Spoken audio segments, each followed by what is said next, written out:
It looks like the recording is started, and I'm just going to go ahead and begin. We may have a few other participants join, but I'm respectful of your time. So thank you for joining us for this INEE Conflict Sensitive Education Training presentation of Module 3.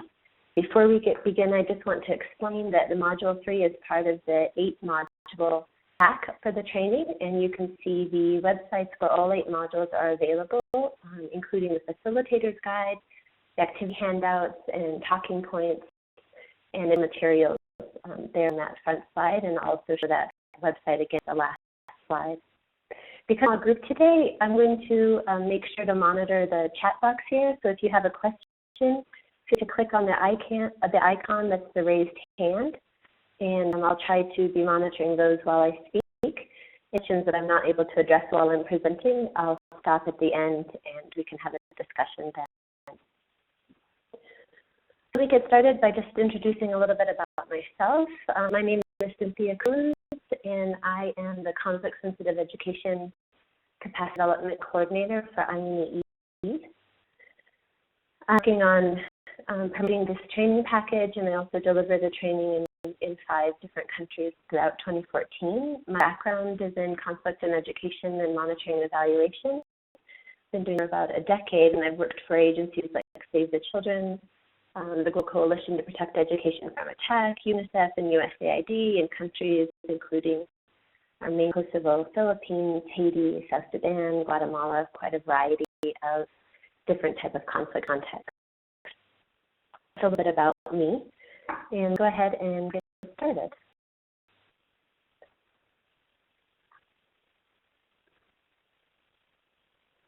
Abbreviated version of Module 3 because we can't be as participatory as I normally be in an in-person training session.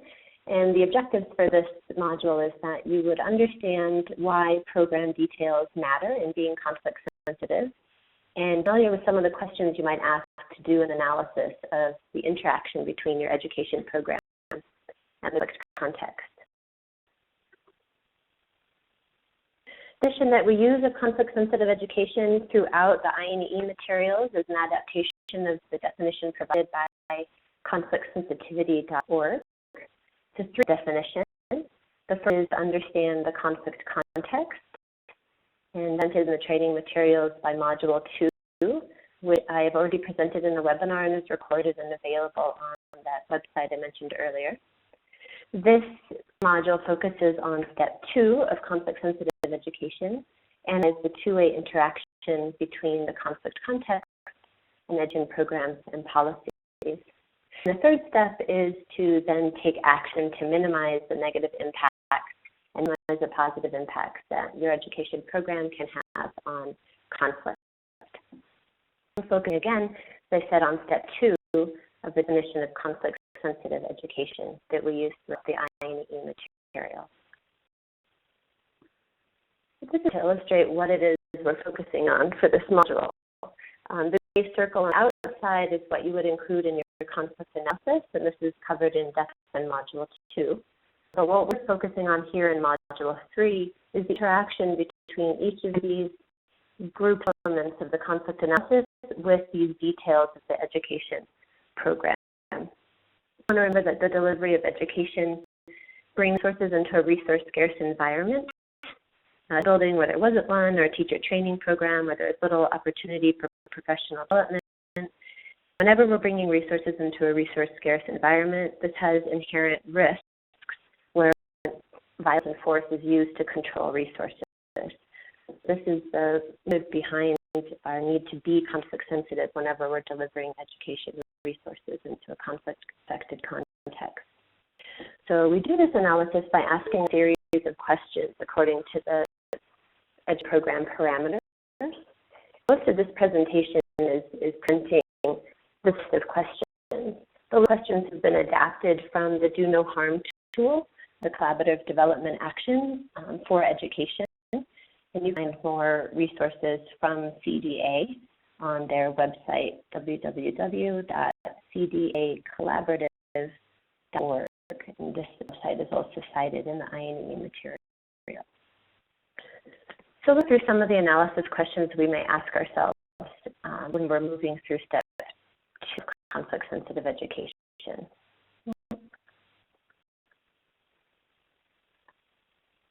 Okay. So I'm going to ask a series of questions about why. Why did we choose this intervention now? Why here? By target beneficiaries?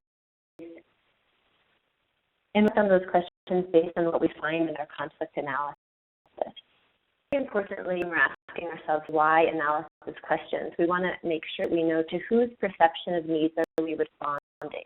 The program that's responding to a need that was demanded by headquarters, or is it truly responding to the needs of the beneficiaries? And if it is not responding direct to the beneficiary needs, is there a way that our program could be causing conflict? Because not addressing the actual needs of the people, but we're responding to the perception of needs of a different group. So it's a series of questions. What do we hope to change? To whose perception are we responding? What are the needs that led us to plan this program in the first place? And these questions reflecting on the conflict analysis.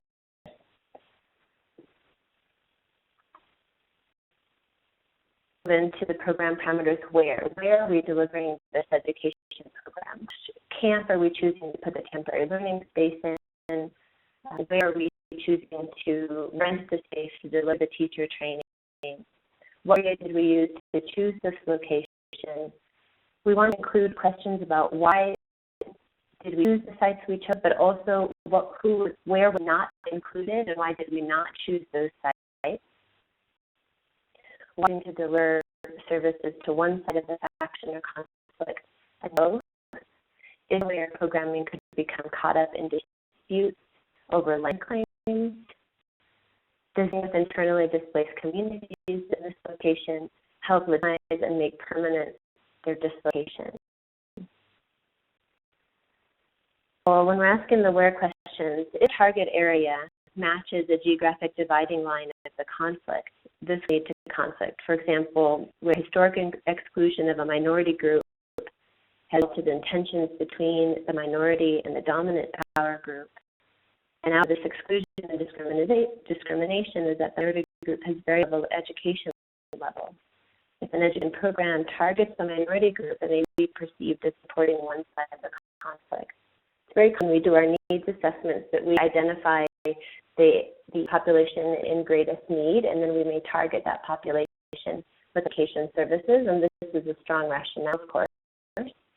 Being conflict sensitive, we also need to consider, by using that rationale, is there some way that we may exacerbate conflict by delivering services to one group, one identity group, one language group, one tribal group, or one side of the conflict that may put them in more risk for conflict and also ourselves as education actors.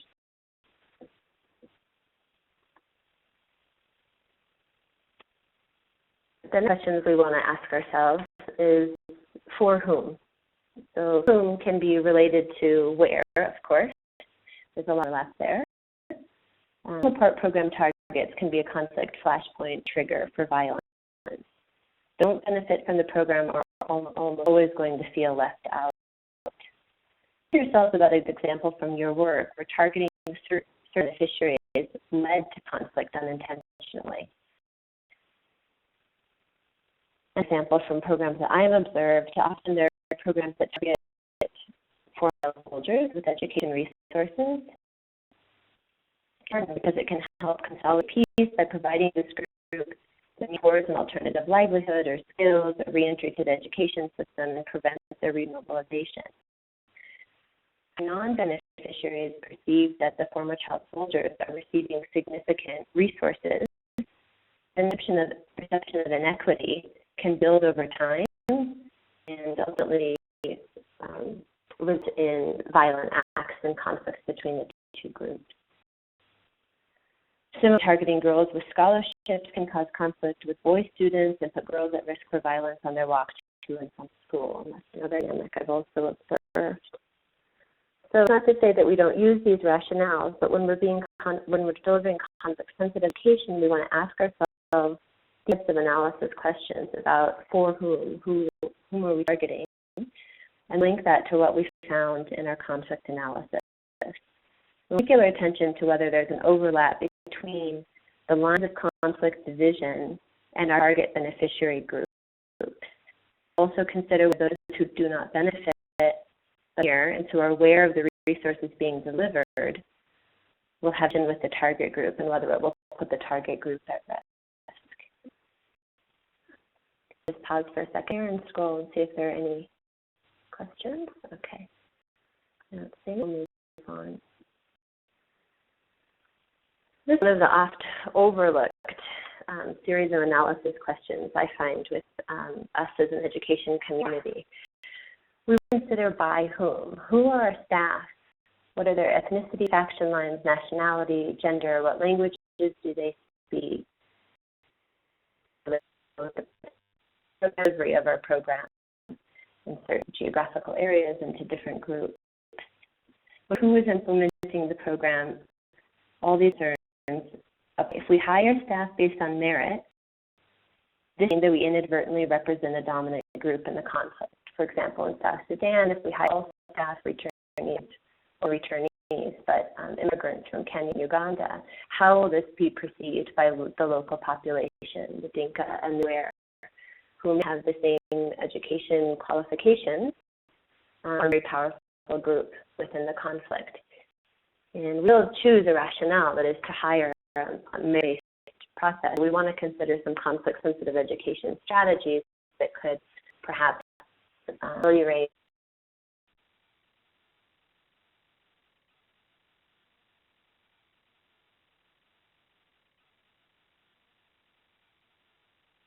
sure to ask ourselves these questions and reflect on our conflict analysis.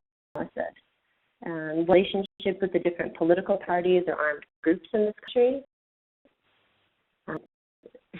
Be perceived as being associated with one side of the conflict or not, based on our staffing our staff. Does use roofs, hotels, restaurants, sources of potable water and petrol that are owned by certain groups or one side of the political faction. With funds from countries that might be perceived as being impartial in this conflict. And options relate to perceptions as well as facts. So even if we are doing our best to be neutral and conflict sensitive, we want to monitor the perceptions of others about who we are as an agency and which side of the conflict we're associated with, because in conflict sensitive education, the perceptions are as much as the facts to manage those both of those relationships in order to be conflict sensitive.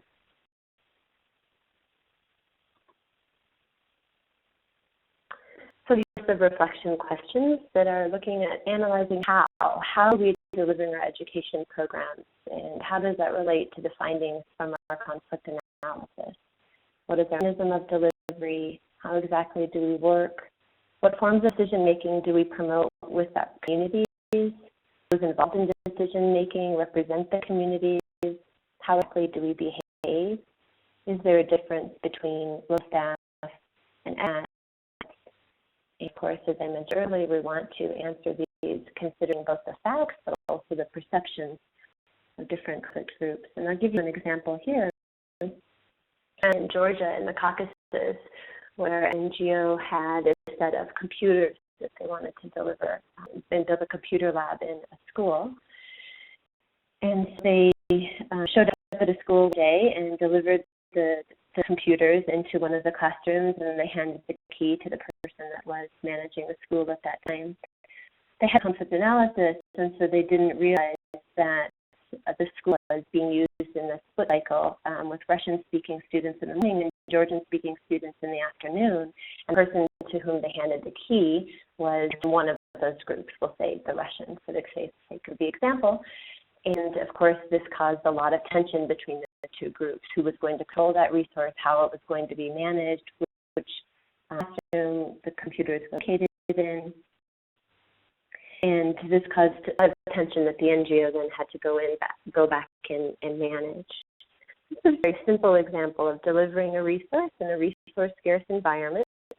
It didn't include a conflict analysis, and so wasn't aware of the different actors and dynamics going on, and didn't assess how the program delivery might interact with those conflict dynamics.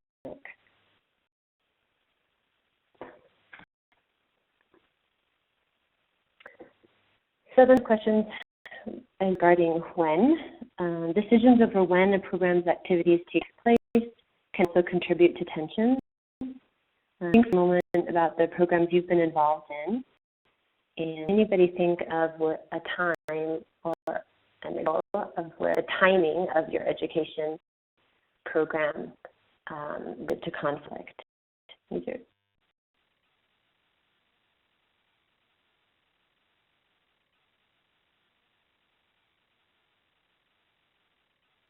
So I'll give an example.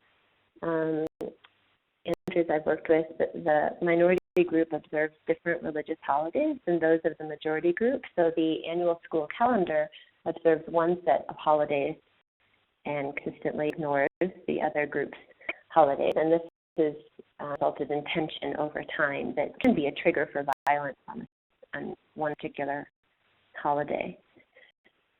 So by having the school calendar only observe those holidays of the dominant group, each passing religious festival serves as a reminder of the minority group's subordination, and so it can lead to a trigger. So if we're supporting our education program in the school and we are following the dominant calendar without any recognition of the minority calendars, this is the way we could inadvertently cause tensions or conflict.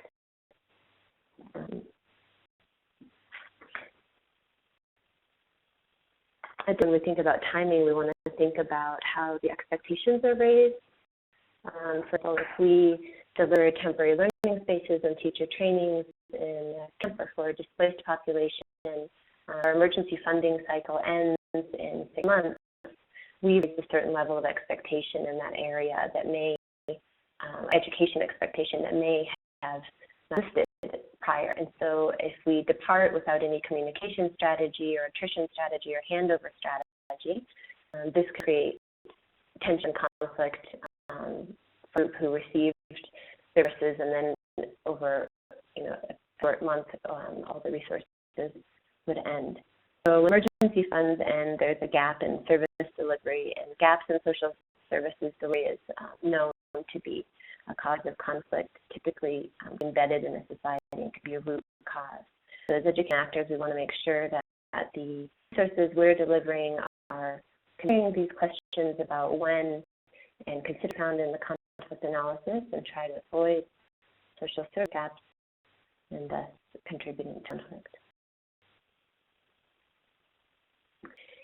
We want to consider a few analysis questions about the resources that we are bringing into a conflict context.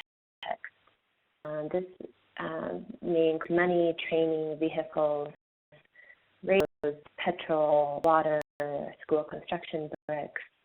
What of the resources are appropriate to these circumstances? I want to think about the kind of languages we're planning to work in. Those are all of these questions related to what we found in the conflict analysis. For example, might conflict actors seek to control these school construction resources? Other physical resources been captured by an armed group before? If we build a school, is it assumed that it will immediately be captured and used as base for an armed group? Policy, for example, if group request resources in exchange for access to it. So if an armed group requests a bribe or some sort of compensation in order to access an area of our education services with our agency policy. So a few questions again to think about what it is that we're delivering, and to remember this principle that any resource in a resource-scarce environment, violence is used to control resource, has that inherent risk of contributing to intergroup tensions. And so we want to ask ourselves these questions and reflect on the findings of our conflict analysis.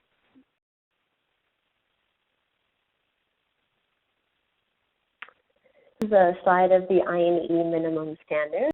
I'm assuming that most people on the call are familiar with these. The training modules and the content in the Navy guidance that follows this framework of the 5 domains, which you can see in the Navy blue boxes: foundation standards, access and learning environment, teaching learning, teachers and other education personnel, and policy. So resources that you can use when you're looking for strategies on how and what to deliver in a conflict-sensitive education way, the INEE Conflict Sensitive Education Guidance Note, the Reflect tool, and the guiding principles. And all of those are available on the website I mentioned at the first slide. Also some other resources that you find useful, such as teacher compensation in fragile states, situations of displacement, and post-crisis recovery. This guidance note is very useful if you're considering inequities in salaries and if teacher compensation is causing intergroup conflict, and you want some ideas on how to avoid that. Then there's the Pocket Guide to Inclusive Education and the full Peace Education Program, and the INEE Conflict Sensitive Education Pack, which I briefly mentioned. All the resources that are available on the INEE website. If you can't find them easily by going to the website, feel free to send me an email and I can send you the direct link. There are all the materials. It's a large library, so I'm happy to help you navigate that. So full training session, this would have been more participatory in process, and also now we would have an application activity where I could give you a handout that has all of the analysis questions presented and then additional ones. That handout is available in the training package. I could also send that to you. But we're doing the webinar here. I'll just pause and feel free to raise your hand if you have a question. If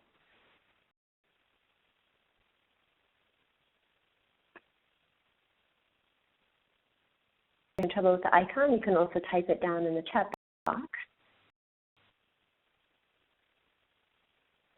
I have one question from Ariana that she's written privately, so I'll just read it out for the group. It says, some of the conflict-sensitive strategies to include community members in education program planning and implementation that have not previously been involved in such groups and so may not actively seek participation: women, youth, linguistic minorities.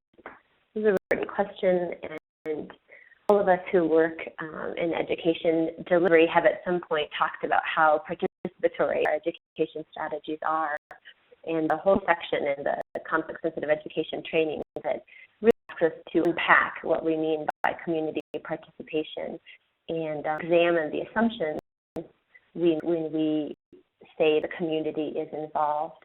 And here's an example. If we go into a community and we need to do a quick focus group, we may go first to the leadership or religious and ask permission, and the leader will help us identify some people, and then we'll have a focus group. Not aware of or not analyzing is who's not there, what voices are not being heard. Because if we haven't done a conflict analysis, we may not be aware of the diversity in that community. We may assume that we're being participatory because community members are present, but if what we're doing is just reinforcing the power dynamics and the hierarchy that already exists in the village, then we're not being conflict sensitive. Conflict analysis can be so instrumental and informative because it can give us more information about the diversity of perspectives and identity groups present in a context. Conflict strategy, therefore, is to first do your conflict analysis, map out who is present, what their different perspectives are, and then when you are holding focus groups for assessment or for formative or summative evaluations or whatever activity it may be, make sure you're analyzing who is present and who is not present, and who is participating, vocalizing actively in the groups, and who is not. And if you notice that a group is being excluded, make additional efforts to reach out to that group, and maybe doing one-on-one interviews if they're not comfortable. If it's, for example, a culture where men are more likely to speak in public and women in private, then hold a group at a woman's who can invite her friends from her group and feel a safe space, and you can talk about the education issues there. So a few sensitive strategies. Are there any other questions?